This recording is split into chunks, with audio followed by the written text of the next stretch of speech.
felt very edgy, very nervy. And I think that's because Arsenal, as an attack, didn't feel like they were grabbing that game. I was taken aback by how much of a chore Arsenal were to watch. Yeah, I mean, that was probably his worst game in an Arsenal shirt, I think. A really poor performance, but that was on everybody. I think every player ended up performing pretty poorly.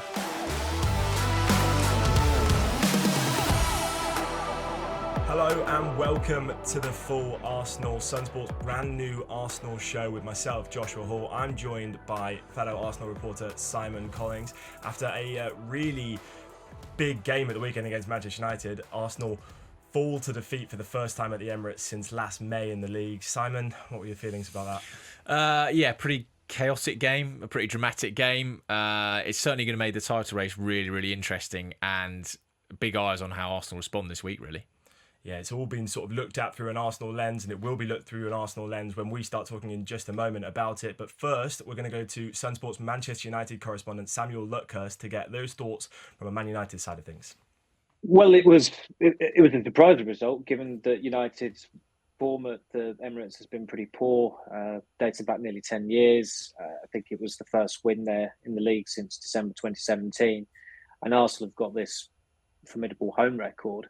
But it's such a peculiar game the way it played out, and that United didn't start well. Arsenal scored. That was very much deserved at that time. Yet that seemed to be Arsenal's undoing almost, and that they went to pot after then. They were lucky to not concede when Fernandes had that chance shortly before Mbeumo scored, and from then on they were the better side. I know Arsenal obviously came at them quite strong after Patrick Dorgu scored, but the general feeling going to the Emirates, I've been to the Emirates dozens of times in the last 15 years or whatever it may be, but I've never known the crowd be so anxious and so on edge, and that was the case at 1-0.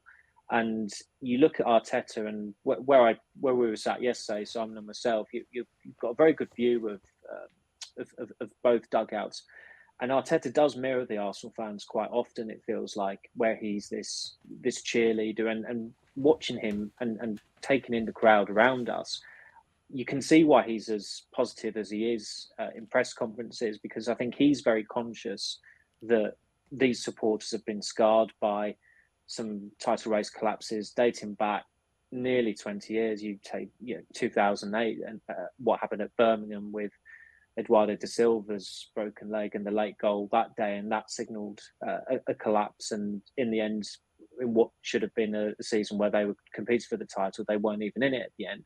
So clearly those fans have got long memories. But United, I do feel as though that they did play on that almost, and that United always, as far as their support is concerned, they travel well, they're very well backed. Speaking to a friend who was in the away end yesterday, he said it was the best atmosphere at the Emirates Stadium since the 2009 Champions League semi-final.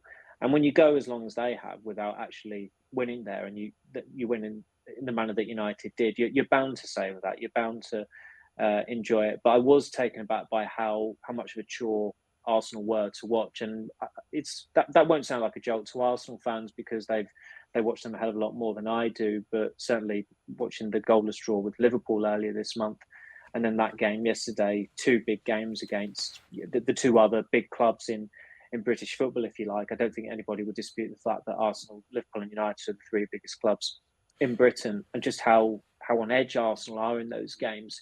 It doesn't really bode well for them, I suppose, going forward, where we're nowhere near the running yet.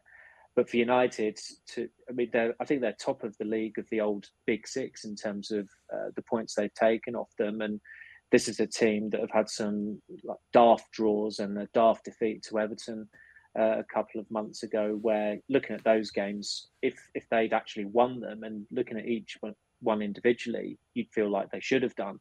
They'd have 15 more points and somehow they'd be top. So it just goes to show what a crazy game football is, and we should never ever be surprised by it. Absolutely. I just want to go touch on that point that you made there about how the atmosphere felt different inside the Arsenal. It felt nervy. Is there a bit of an onus on Mikel Arteta to play football that might get the crowd going a bit more? You tweeted this morning about sort of comparing the football that Arsenal played to Sam Allardyce's Bolton, Mark Hughes' Blackburn and Stoke. Is there an onus on Arteta to do that, and is that something that you noticed? They've got some brilliant players. Rice is one of the best central midfielders in the world. Bukayo Saka's one of the best in his position. Okay, if you look at the defence, I mean, David Raya is a brilliant ball-playing goalkeeper. He's a brilliant goalkeeper as well. The centre-backs are brilliant. Martin Odegaard is a top player. There are other excellent players in that squad. And looking at the quality, you feel like it should be more of a pleasure watching Arsenal. It is to Arteta's immense credit that he's made them such a formidable and credible foreskin. They've got these real physical figureheads throughout the side. But this is a team that has certainly, in my lifetime, by and large, it has prided itself on being this very stylish side, and you can mix it up. We saw it with the George Graham side as well, and 1-0 to the Arsenal. And it's good to have the best of both worlds, but at the moment it feels like Arsenal have more of just that world of George Graham, really, rather than the quality and the stardust that Wenger brought to it when they were winning well as well. Because it shouldn't be forgotten. You look at his first 8 years in charge. It was a magnificent job he did. Of course, it was very different his final 12 or 13 years there, but he did change English football for the better. And Arteta absolutely has the tools at his disposal to do that with the investment that Arsenal have made in recent years, and certainly on his watch. So that's why it's quite jarring watching them, where they feel very methodical. And I think it was Keane or Vieira touched upon it yesterday. They're more intent on not losing a game than winning a game. And United didn't really have much hassle from them in open play yesterday. They were at their most dangerous, unsurprisingly, from set pieces or crosses.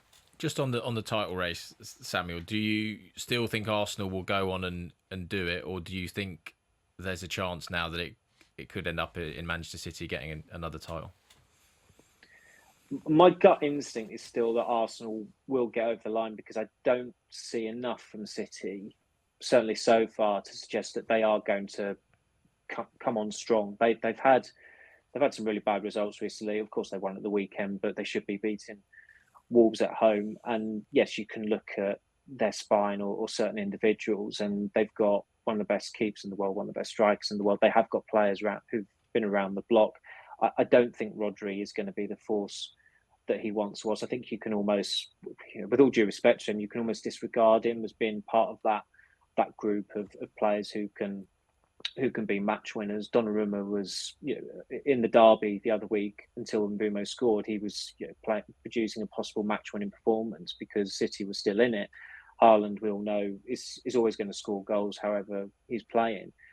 I just don't have the confidence in City this season that I would have had in previous seasons, where when they get to a position of authority, you think, yeah, they're there to stay. I know it was the COVID season, and it's quite misleading. And we saw Southampton go top, we saw Tottenham go top, Liverpool go top. But when City went top, it felt different, and you just thought, right, that's going to be it then. And it was pretty cut and dry with about 2 months left of that rather strange season. So as edgy as it is for Arsenal at the moment, and they've got 15 games left, and of course a hell of a lot can happen there, I would still have them down as favourites. If anything, it's good for them to get this out of their system now, to lose a home game in January, allow them to reinforce their focus, and then they can make the necessary tweaks in the coming months. Well, thank you very much, Samuel. Thanks for talking to us. Appreciate you giving us your input on what happened there, especially through a bit of a Manchester United lens, as we said, and good luck for the rest of the season. Thanks, chaps. Speak to you soon. Really interesting to hear from that sort of Man United perspective there. From an Arsenal perspective, I think one of the best places to start would be, I think, individual performances were quite poor throughout that game. I don't think there was many players out there on the pitch that could hold their head up particularly high in that defeat. Brings us on quite nicely to a new feature we've got, which is Too High, Too Low, which is something where we're going to be looking at Simon's player ratings from the games, and maybe I'm going to say what I think might have been a bit too high, a little bit too low. I mean, I think a good place to start with, and the obvious place to start with this, is Martin Zubimendi. Made the big mistake for the game. You gave him a 3 out of 10. I mean, you tell me why. I mean, I've not given many 3 out of 10s, and I'm looking forward to this feature because I think you're going to be kinder than people on social media when you give your opinion on the ratings. But yeah, I mean, that was probably his worst game in an Arsenal shirt, I think. An absolute howler for the Mbeumo goal, and that whole period, we were talking about just before we came on to record, weren't we? That like the first half an hour, Arsenal were great, but then in between the Martinez own goal and the Mbeumo goal, it just felt like they kind of lost control. And the Zubimendi pass was like the perfect example of that, where it just absolutely gifts him the goal, which is why I gave him a 3 out of 10. Probably, I don't think it's harsh. I think it's justified. I think he was that bad, and he's done that twice now, hasn't he? There was that stat from Opta that they've had 3 big moments where Arsenal have given away opportunities to the other team to score from individual errors, and 2 of them have been to Mendy, the Spurs, and obviously the other one. So maybe an area of his game he needs to kind of cut out. Possibly. I think why I would say that maybe is slightly too low is I think actually up until that moment I thought he played pretty well. I think he's been in such a great run of form. I think he's given a lot of responsibility in this team as well, in a team that he's not familiar with. He joined in the summer. He's starting every Premier League game at times sort of as a lone defensive midfielder when Rice has given more license to go forward. I think maybe the point I would make on 3 being a bit too low is that yes, it kick-started what ended up being a really poor performance, but that was on everybody. I think every player ended up performing pretty poorly. He just so happened to make the mistake that led to it. There had been mistakes prior to that.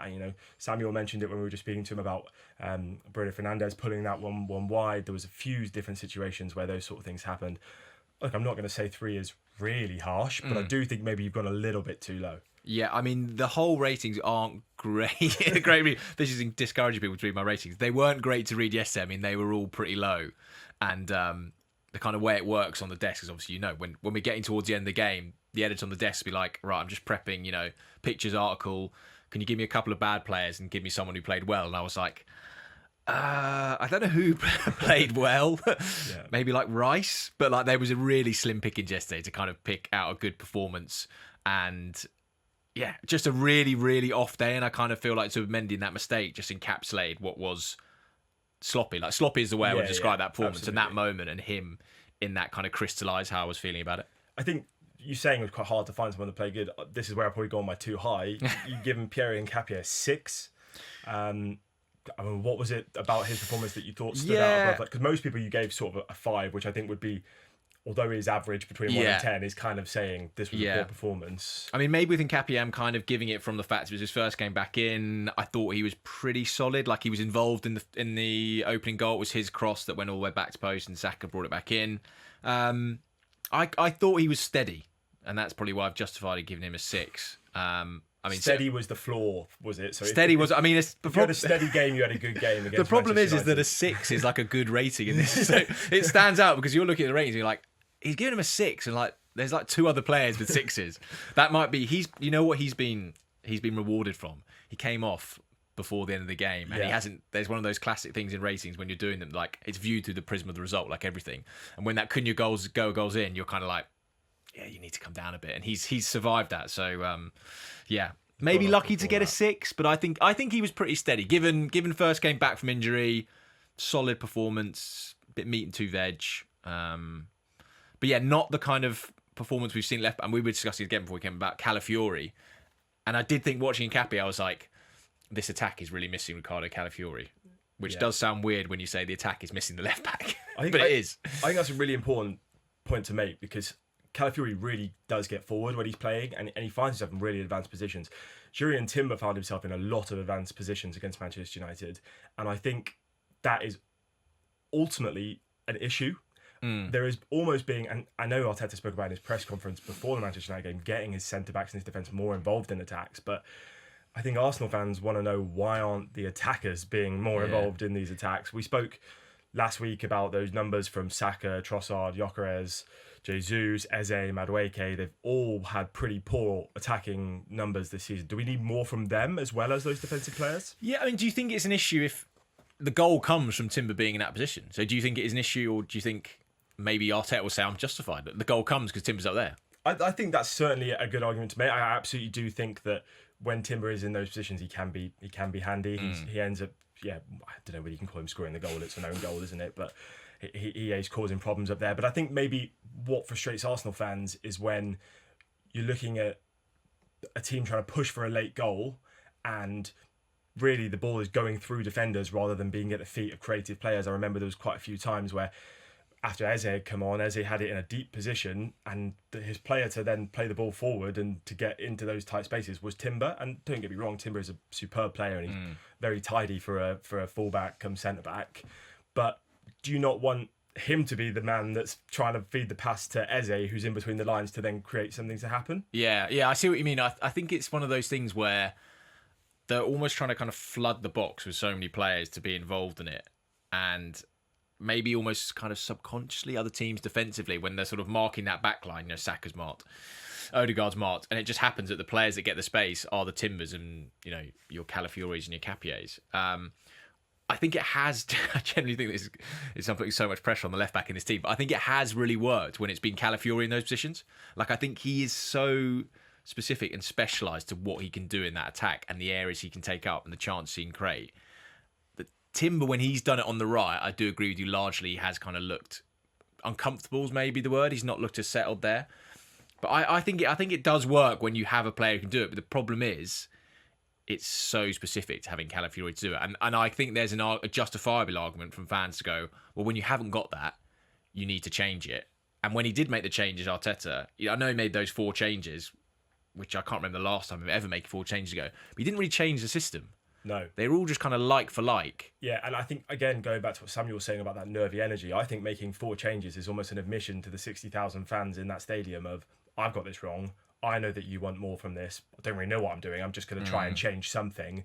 And it was almost like a Hail Mary. And it was a Hail Mary early on in that second half.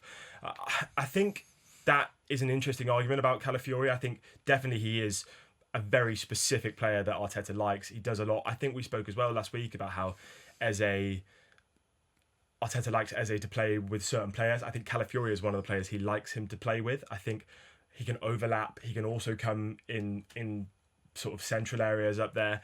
But I do think there has to be more onus on that attacking line. I mean, we're looking now at the goals that those players have scored. Own goals is Arsenal's second top goal scorer in the Premier League this season. What a signing! What a signing! Yeah. We should have gone for him instead of Victor Gyökeres. But I mean, I look at how many goals people have been scoring. We're now looking at an Arsenal team with Victor Gyökeres remains Arsenal's Premier League top goal scorer.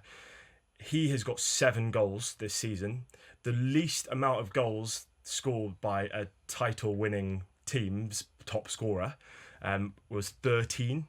Ilkay Gundogan in that Man City winning team of 2020-2021. Gyökeres still has to score 8 goals in the next 15 games, Premier League games, to reach that number. It doesn't feel like Arsenal are going to do that with the way they're currently attacking. Don't feel like he's going to do that either. No. I don't have that feeling. But I mean, and I think the other team who did that was Frank Lampard for Chelsea, wasn't it? 04-05, which is the first Mourinho team.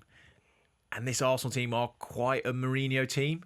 I know he's had that said about him a lot in the way they set up. But I was talking to someone on the way back home on the tube and saying how, like, when you watch Arsenal play, I don't feel there's many games, if they were a boxer, where they go in there and they knock someone out. They absolutely floor the opponent. Like, they win a lot of games on points, very close decisions and narrow margins. And I think that is what has brought the atmosphere to kind of what it was yesterday, where it felt very edgy, very nervy. And I think that's because Arsenal, as an attack, didn't feel like they were grabbing that game. Like, it felt like a lot of the best moments in the second half, and again, it's kind of painful to say this, but were set pieces, really. Like, they were the most threatening moments for Arsenal in that game. Yeah, absolutely. And that's been the case all season, It's not just in that game. There have been games, obviously, where the attack has looked a bit more fluid and things like that, but it's almost as if we've seen a team that's become more reliant on set pieces in, like, mentally as well. Like, I saw quite a few times where they would get into positions and they would think, I should knock this off the player, I'll win as a corner, and we've got a better chance of scoring than if I try and get into the box. Look, it's all sounding quite doom and gloom. Arsenal are still 4 points clear at the top of the Premier League table, and I think that's something that's really important to make clear. I think a lot of Arsenal fans need to hear that after there was boos around the Emirates, which I think might have been a little bit premature.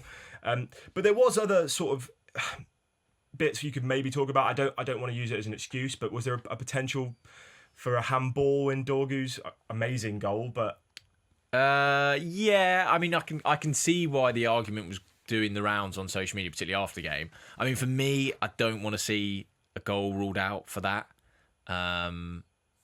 like, I mean, does it barely? It kind of barely touched his hand. The impact it has on it. But if you read the letter of the laws, people will tell you that's a handball. Yeah, look, I think the way that the laws are written out, it probably is a handball. But I think we both said it. I don't really want that to be a handball. No. I don't think that's in the spirit of the handball rule. There's nothing deliberate about it. It does touch his arm. It absolutely does, and he does immediately score from that, which I guess does mean that it should be ruled out. But I think we're talking about the wrong things if we're saying that that's why Arsenal lost this game, because it absolutely is not why Arsenal lost this game. There was shortcomings all over the place. I mean, how much do you think the crowd, as Samuel was saying, did play into that? It's so difficult with the crowd, and it's as you'll know on social media, it's a very divisive subject, because I think a lot of people, when you criticise the crowd, rightly, say the onus is on the players to dictate the crowd, and I think there is a big part of that where the crowd feed off the players, but I also think the players feed off the crowd, and at the moment it feels like it's in a bit of a vicious cycle where the nervous energy on the pitch goes to the crowd and then it transmits back, and it kind of is stuck in this cycle. And I feel it is only really happening in Premier League games. And part of that, I just think, is so much around the kind of emotional scars that I think Arsenal, this team, and probably wider as a club have as well. I mean, Samuel spoke about it, didn't he, about 2008. You go all the way back there. It's 22 years since Arsenal won the title. And for this team, 3 years in a row, you've come second. And as much as the supporters in the stands will be thinking, oh, we can't let this go. We can't let this go. It's going to happen again. It'd be only natural if those players are thinking the same thing. Like, we can't blow this. We've got to do it. We've got to get over the line this time. And I watched them play Inter Milan in the San Siro. Yes, admittedly, there's less jeopardy in the format of the Champions League. But they go there and put in a performance like that, as if they're kind of free from all the shackles, the pressure. And then they play in the Premier League and they go 1-0 up against Man United. And it feels like it's completely different. So it is a really, really difficult. And I think for this squad, I think this title race is just going to be like this. I just don't think it's going to be one where they canter off and it's like a fairy book, lovely ending, and it's going to be like this. I just think they're going to have to go through this because there is so much emotional scar tissue around this title race. Yeah, where does that leave Arsenal in the title race? I think 4 points clear is something that, just on paper, you're thinking that's great for Arsenal. You'd have taken this position at the start of the season if absolutely. You'd said it. If you'd have asked Mikel Arteta, he would have bitten your hand off to be 4 points clear at the back end of January. I wonder if he says that though. Like, I mean, I remember Rory McIlroy talking about when he won the Masters last year, and obviously he had that heartbreaking moment where he ended up being in the playoff, and he was on that tee, and his caddy goes to him like, "Would you have taken this at the start of the week if I said to you you're going to be in a playoff to win the Masters?" And McIlroy was like, yeah, and he was able to reset his mind, then go on and win. And I wonder whether Arteta just sits those players in that dressing room and goes, if I'd said to you, you'll be playing the last game in January and you'll be 4 points clear at the top of the league, would you have taken that? And all of them probably go, yeah. And I've said you've ticked off Anfield, you've ticked off Stamford Bridge. So maybe they just need a reset, and maybe this game was the match to do it. Yeah, absolutely. And I think that reset, we're talking about how the crowd and the players are feeling the same thing. I think the crowd almost need that reset of a bit of a shake. People are booing. The team are 4 points clear. I think had you asked Arsenal fans that 5-6 years ago, you would have come second 3 years in a row, and you're now going into another season where you're 4 points clear. I think the fans would have bitten your hand off for that, not just Mikel Arteta. So I think everyone needs a bit of a reset. I think quite a nice segue is this midweek game a bit of a nice reset? Matty, what a reset that is, yeah.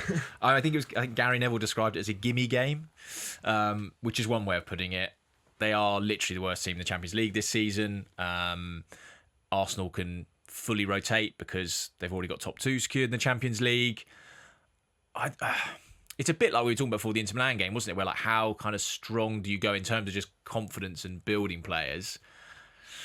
I mean, I would be getting mass rotation here. I think there's some players who probably need minutes, but I think it's a Christian Norgard game. Is the way to put it. It's a Christian Norgard game. And then everything is on that game against Leeds on Saturday, isn't it? But this, maybe just for the fans and everyone, just to kind of enjoy it. I don't know.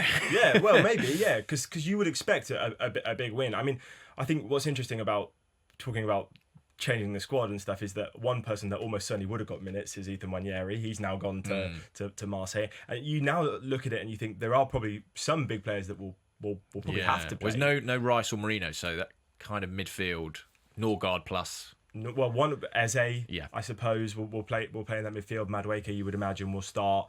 That back line, though, I have to imagine Arteta's probably going to play one of Gabriel or Saliba because he doesn't like to not do that. Yeah. So it's good. Look, it's going to be mass change, like you say. But we were saying as well earlier on, how much can you take from this? You know, you almost want it to be a confidence booster. You know, go out and win. But even if you beat, I don't want to sound disrespectful here. Even if Arsenal beat Kairat 7-0, it's kind of par for the course. So how do you take confidence? Is it more of a distraction than a reset? Yeah, I wonder whether, and it's something we might ask Arteta tomorrow for his press conference, whether he would have preferred just a full week on the training ground and just kind of, you know, have a clear week, fully prepped for Leeds. I mean, the players, we spoke to Martin Odegaard yesterday after the game, and he was like, it's a good thing we got a game so quickly, we can kind of go and reset. But is Kairat that sort of game to get you back? I think it is good to have this just for a refresh, I think. And I think for fans, as we said about the atmosphere, different competitions, it does feel different going to the Emirates. And then Saturday at Leeds, I mean, I make the argument, I think it's better for Arsenal to be going to Ellen Road. Like, I think right now, that game on Saturday at the Emirates would be so nervy. Yeah, it certainly will be a time for Arsenal to reset in the midweek and then try and go to Ellen Road without the pressure of those 60,000 fans. And we'll be back next Monday after that game. So thank you very much for watching, and please don't forget to like and subscribe. See you next week.